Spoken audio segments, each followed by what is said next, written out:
कांच कहा जाता है, कांच ही सही है, कोई परेशानी नहीं। हम आपका विरोध नहीं करेंगे, आपको हम कुछ नहीं कहेंगे, आपकी बुराई भी नहीं करेंगे, क्योंकि आप लोग बहुत अच्छे हैं, तो बुराई करने की आवश्यकता नहीं है। दर्पण ले लो, अपन मेन चूज दर्पण, ठीक है। कांच आप लोग समझ लेना, हमारी दृष्टि में दर्पण समझो। दर्पण में चेहरा देखते हैं, पर मेरा प्रश्न है उसमें चेहरा कब दिखेगा? साफ होता है तब दिखता है, गंदा होता है तब दिखता है? हैं? बोलो ना, और जोर से बोलो बच्चों। साफ, देखो साथ नहीं साफ है ना। ऐसे वो बोलते ना सादर शीश झुकाए, तो वो बोलती सागर शीश झुकाए, सागर लगाती वो। अब ठीक है, सुन के याद किया, पर याद तो है, कुछ तो कर रही है ना। सुनो, जब दर्पण साफ होगा तभी दर्पण में चेहरा दिखेगा, और दर्पण साफ नहीं होगा तो ध्यान रखना। दर्पण में हमारे आचार्य माने एक छोटा सा दृष्टांत दिया कि एक व्यक्ति, एक कह दो साधु कह दो, साधु मतलब साधु वैष्णव धर्म वाला, कपड़े वाले, वो बाटी बना रहे थे। बाटी मतलब तुम्हारे यहाँ की बाटी मतलब भाटा, बाटी कह दो, बाटी बना रहे थे। बाटी बना के बड़ी आराम से चल रही थी, बन रही तैयारी चल रही थी। एक सेठ है, सेठ आया, उसने उसके डिब्बा में पुड़ी रखी थी, बुंदे हम लुचई बोलते इसको, पुड़ी। तो पुड़ी रखी थी, अचार रखे थे, सब्जी रखी थी, सूखी भिंडी दिया, जो भी हो, है ना। झोल वाली सब्जी नहीं थी, उसकी थी सब्जी, क्या की थी ना, तो माता रखे तो कहो झोल वाली रख दे, बोले पानी पानी बह जाए सब्जी रह जाए, पानी पूरी खराब हो जाए, चलने दो झोल झोल जल्लो झोल झोल। कौन सी माता? झोल वाली सब्जी, लो झोल। अब प्रसिद्ध हो जाएगी इटावा की, मुझे झोल वाली सब्जी हमेशा याद रहेगी। वो इतना झोल कि अंजलि से नीचे पूरा झोल बह जाए, सब्जी खा लो महाराज, हमें क्या मतलब, पानी जा रहा है, बेस्ट थोड़ी कर जा रहा है। तो अपन ने भी सोचा चलो ठीक झोल आने दो। अब सुनो, झोल वाली नहीं, क्योंकि सब्जी पुड़ी वगैरह में ले जाते हैं तो सूखी ले जाते हैं, बाहर ले जाते हैं ना सूखी ले जाते हैं, है ना। तो वो पुड़ी उसने डिब्बा खोले, वो बाटी खा रहा था, मतलब बाटी शुरू करना था खाने के लिए। साधु से बोले महाराज कहाँ एक राख वाख मरी रहे हो, बाटी खा रहे हो, मेरी पुड़ी खाओ, क्या चिकनी, क्या बढ़िया शुद्ध घी की, बढ़िया मस्त। तो उसने दिमाग लगाया, अब देखो बोले पुड़ी सही है कि बाटी सही है। उसने उसकी पुड़ी ली एक, अपने बैग से दर्पण निकाला और दर्पण में पुड़ी फेर दी। बोले चेहरा देखो इसमें दिखेगा क्या? क्यों? चिकना हो गया, गंदी लगी उसमें। विश्वास करना, जैसे ही दर्पण में वो पुड़ी लगाई, वो दर्पण गंदा हो गया, मतलब चिकना हो गया, तो चेहरा दिखना बंद हो गया। उसने अपनी बाटी उठाई और बाटी फेर दी। बोले देख, बोले ज्ञानी, जो चिकनी चिकनी खाता है, चिकना चिकना रहता है, उसका दर्पण में चेहरा नहीं दिखता, उसकी आत्मा नहीं दिखती, उसे राग दिखता है, राग में आत्मा नहीं दिखती। और जहां बैराग की राग लग जाती है, वहां आत्मा का चेहरा दिख जाता है, आत्मस्वरूप दिख जाता है। क्या? ये बैराग की राग भले दरदरी है, भले राग दिख रही है, पर राग बैराग की है। जहां चिकनापन होता है, रागपना होता है, मीठी मीठी बात हुई, वहां कर्म बंद होता है। इसलिए मैं रोज जब देखता हूं लोगों को, मैं एक ही बात कहता हूं ज्ञानी, तो मीठी मीठी बात करके विश्वास करना, लोगों को ठग लेगा पर कर्म को नहीं ठग पाएगा। इसलिए राग मत करो, द्वेष मत करो। हमारे आचार्य मान इस पर लिखता, जैसे समलादिर से रूपम लादिस्ते जातमनयम, जैसे समल दर्पण है तो उसमें रूप दिखाई नहीं देगा, ऐसे राग से युक्त योगी का यदि भाव है, आत्मा है, तो आत्मा नहीं दिखाई देगी। आत्मा दिखाई देने का मतलब आत्मा के स्वरूप में लीन नहीं हो पाएंगे। इसलिए हमारे आचार्य महाराज ने स्पष्ट लिखा कि जहां राग द्वेष नहीं वहीं धर्म है, और जहां राग द्वेष वहां धर्म नहीं है। कितनी भी साधना कर लो, कितनी भी तपस्या कर लो, कुछ भी कर लेना। इसलिए क्यों उपदेश दिया हमारे आचार्य ने साधकों को कि महाराज तपस्या तुम ढोंग कर रहे हो। ढोंग ढोंग ढोंग जानते हो कि नहीं? ढोंग मतलब दिखावा। आचार्य महाराज कहते हैं मूल क्रिया पकड़ो। मैंने एक दिन बताया था कि उंगली यदि कट भी जाए तो टेंशन मत करो, चिंता मत करो, विकल्प मत करो, सिर की रक्षा करो, धर्म की, मूल धर्म की रक्षा करो। वास्तव में हमारा व्रत किसमें खंडन हो रहा है? हमारा संयम कैसे जा रहा है? राग द्वेष सबसे बड़े घातक हैं, शत्रु हैं। क्या है? शत्रु। हमारी आत्मा के सबसे बड़े शत्रु तो राग द्वेष हैं। नहीं तो आचार्य महाराज इस पर लिखना, मक्की इसलिए में पढ़ियो, मोही जहां था पढ़ियो, लोही मूढ़ियो खबरों खबेदी किमड़े भिक्खू। कुंद कुंद स्वामी ने रेहन सार में स्पष्ट लिखा है, जैसे मक्खी श्लेष्मा में पड़ जाए, मक्की इसलिए में पढ़ियो, मोही जहां था पढ़ी को पढ़ियो। जैसे मक्खी, मक्खी जानते हो ना कि मक्खी का नाम भी बताएं क्या? मक्खी श्लेष्मा मतलब कफ में गिर जाए तो पड़ी रहेगी, निकल नहीं पाएगी, उसमें चिपकी रहेगी और लास्ट में तड़प तड़प करके प्राण गंवा देती, नष्ट हो जाएगी। ऐसे लोभी साधु के, तुम लोगों ने तो नहीं, तुम तो खूब कंजूसी करना, खूब रहना आदि लोभी, साधु के लिए दिया कि उसी प्रकार साधु, साधु भेष तो बना लिया पर परिग्रह में आसक्त है, लोभ है, राग है, द्वेष है, तो वो तड़प तड़प के मर जाएंगे। उसमें क्या करें? मरने का मतलब यहां आचार्य महाराज का तपस्या करते हुए भी समाधि नहीं कर पाएंगे, कल्याण नहीं कर पाएंगे, आत्मस्वरूप की प्राप्ति नहीं कर पाएंगे, आत्म अनुभव में नहीं कर पाएंगे, आत्म अनुभूति नहीं कर पाएंगे। इसलिए हे योगी, हे साधक, तुम्हारी तपस्या करना, तुम्हारा तप सब व्यर्थ है। संसार का कारण, संसार का पुण्य मिल जाएगा, संसार का सुख मिल जाएगा पर आत्मिक सुख नहीं मिलेंगे। इसलिए हमारे आचार्य महाराज ने स्पष्ट दिया कि जो राग द्वेष को छोड़ करके आत्मा में बसते हैं वही धर्म करते हैं, वही धर्म है उत्यु जिण उत्यु। क्या लिखा? वही जिनेन्द्र भगवान ने कहा हुआ धर्म है। ऐसा जिनेन्द्र भगवान ने कहा जो पंचम गईड़े वही पंचम गति में ले जाता है, ऐसा कहा। अब सभी मुमुक्षु आत्माओं के लिए बहुत सुंदर सूत्र आचार्य महाराज दे रहे हैं। एक गाथा निकालो, 49 अर्थात 49 नंबर गाथा। बहुत सुंदर गाथा के माध्यम से वास्तव में ये बूढ़े बूढ़ों को संबोधित कर रहे हैं, पर ये समझेंगे नहीं, पर नहीं समझे तो अपन नए लोग समझ लो, क्योंकि बूढ़ों को तो नहीं संभालना। आऊ गलई रवि मणु गलई रवि आसाहु गले मोह पुरई रवि अप्पिहु मोह पुरऊ रवि अप्पिहु इम संसार भमे। क्या बात है हे ज्ञानियों, आयु गल गई पर क्या कह रहे हैं? रवि मणु गलई, मन नहीं गलता। क्या? आयु गल गई पर मन नहीं गला, अर्थात मन अभी बड़ा हुआ है, मन की तृष्णा नहीं गई। कहते ना वो दोहा है ना, कौन सा दोहा?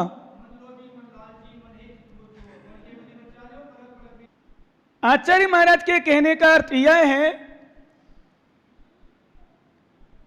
कि व्यक्ति की आशाएं, व्यक्ति की इच्छाएं, व्यक्ति की कामनाएं इतनी बड़ी हुई हैं कि शरीर वृद्ध हो जाता है, आयु मर जाती है, आयु गल जाती है, पर तृष्णा नहीं जाती। और अधिकांशता, सर्वथा नहीं, अधिकांशता जैसे जैसे उम्र बढ़ती है, जैसे जैसे उम्र बढ़ती है वैसे वैसे तृष्णा और बढ़ती जाती, पता नहीं क्यों। इसलिए मैं युवाओं से कहते हैं, मानते नहीं है ज्ञानी लोग मेरे भैया, जितना जितना त्याग कर सको करते जाओ, जितना दान दे सको देते जाओ, जितना संयम व्रत नियम पालन कर सको करते जाओ, उतनी तृष्णा कम होगी भैया। नहीं तो विश्वास करना ज्ञानी, ध्यान रखना, कमलेश जी दान नहीं करोगे ना, त्याग नहीं करोगे ना, जोड़ते जाओगे। मालूम मैं कभी कभी देखता हूं चेतन जैसे ज्ञानियों, कमलेश जैसे ज्ञानियों, भाई ठक करे पनोज ठक तो फिर भी सोच लें, पर इनको तो किसी की चिंता ही नहीं है, आगे पीछे संभालने वाला कोई है ही नहीं। अब खैर तुम क्या आश्चर्य, ऐसे ज्ञानी जिनका है ही नहीं, इनकी तो चलो फिर भी चलो लड़की है, मतलब क्यों, किसके लिए? मर जाएगा, छूट जाएगा, यही रह जाएगा, जानते हैं। लड़की पर घर की ये भी जानते हैं, नहीं जानते हो क्या? वो भी एक ही है।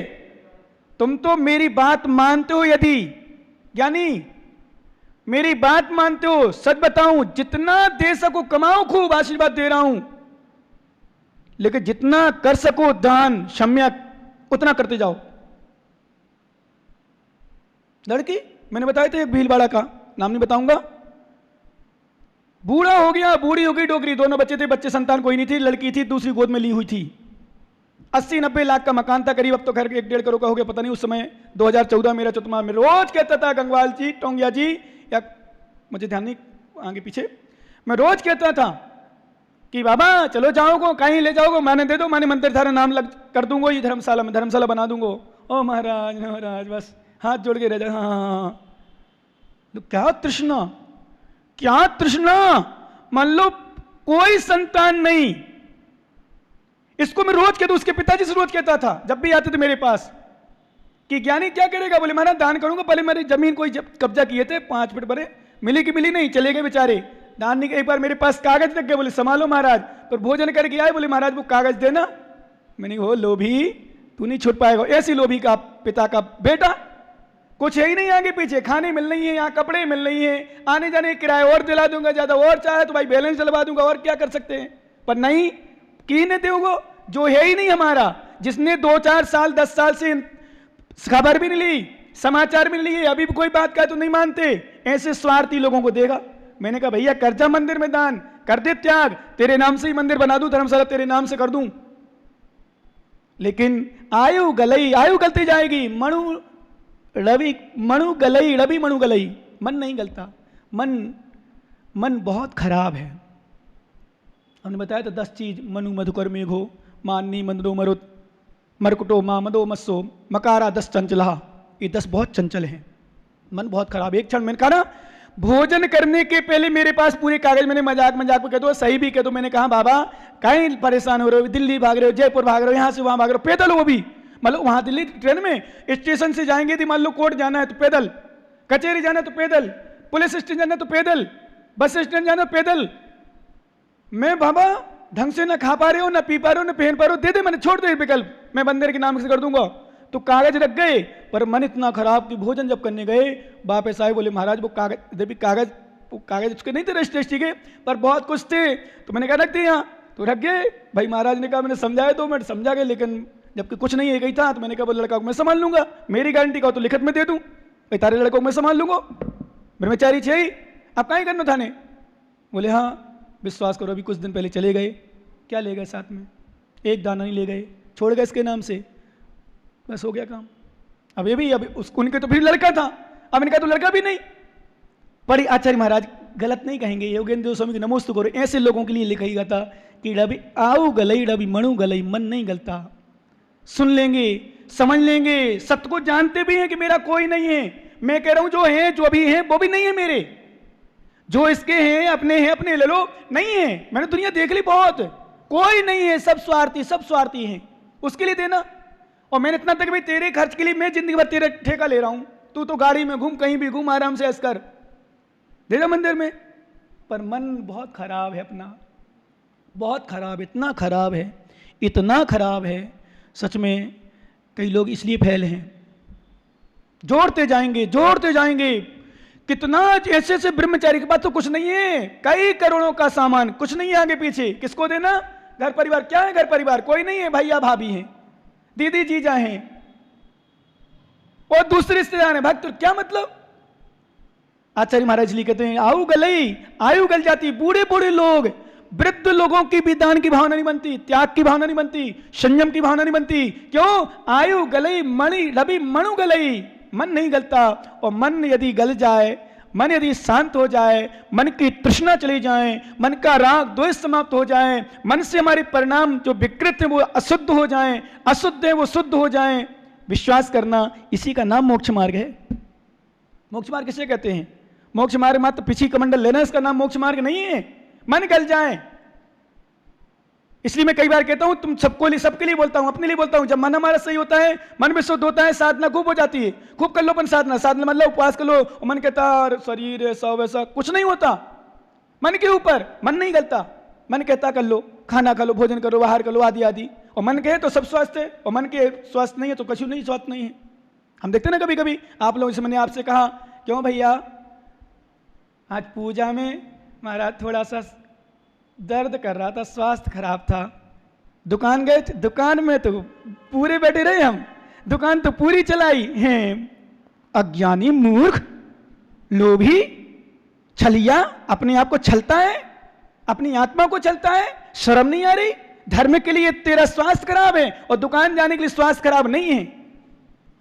आत्मवंचक है वो, आत्म छलिया। भैया मैं हमेशा कहता हूं नहीं चलो, एक बार जैसे हम अपने लिए ले लें, बोलने में, सामान्य लोगों से बोलने में स्वास्थ्य खराब कर लेना, पर प्रवचन में स्वास्थ्य खराब नहीं। हम क्यों बोलते हैं? जब कभी उपवास होता है ना, हम बोलने में नहीं बोलते, फिर प्रवचन करते हैं लेकिन जिनवाणी सुना रहे, भक्ति करने में मौन नहीं, आराधना में स्वास्थ्य खराब नहीं, साधना में स्वास्थ्य खराब नहीं, फालतू की चर्चा में स्वास्थ्य खराब कर लो, फालतू की चर्चा में स्वास्थ्य खराब कर लो। नहीं मुझे, मेरा मौन है, मुझे दर्द कर रहा, मुझे परेशानी है, मुझे बुखार है, तबीयत खराब है, कुछ भी, ज्ञानी को ध्यान रखना, जब भी तबीयत खराब हो तुम्हारी, दुकान जाने की सामर्थ्य रखते हो, दुकान में बैठने की सामर्थ्य रखते हो, गिराहे को टैकल करने का सामर्थ्य रखते हो, और मंदिर में आने में दुकान तबीयत खराब है, ये अज्ञानियों की पहचान है, मूर्खों की पहचान है।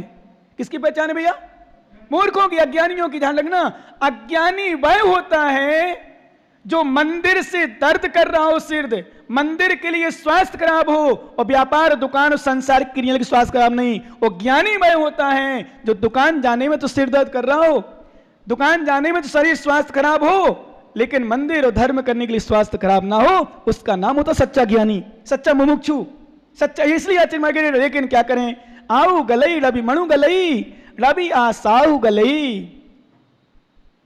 क्या?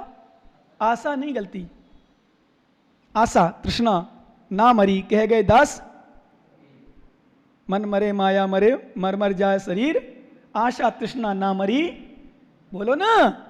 बस कबीर जैसे ज्ञानी कह गए, जो जैन नहीं थे, वो कह गए ऐसी बात। तो जैन धर्म में तो बहुत कुछ लिखा है, मतलब कितनी तृष्णा है। तृष्णा क्या, हमारे आचार्य महाराज ने एक जैसे सूत्र दिया, वैसे बताएंगे 10 लक्षण शायद 15-20 दिन बाद आने वाला है।